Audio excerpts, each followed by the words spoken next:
Gue tuh kadang mikir ya, sekarang kalau naik gunung yang repot itu bukan lagi nanjaknya, tapi nyari lahan camp.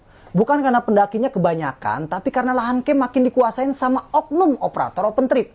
Masalah ini sebenarnya bukan hal baru sob. Bahkan gue sendiri pernah mengalami kejadian tenda gue disuruh pindah.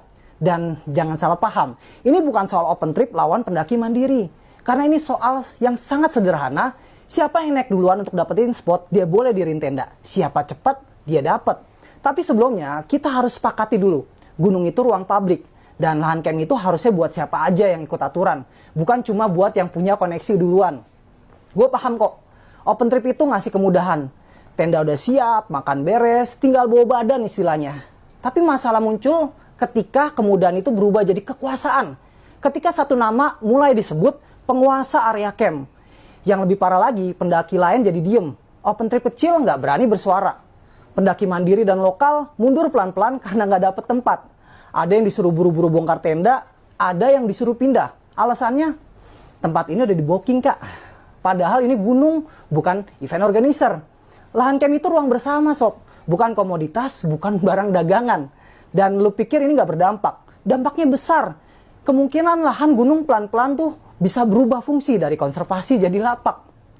Gue nggak anti orang cari rezeki sob, gue juga nggak anti open trip.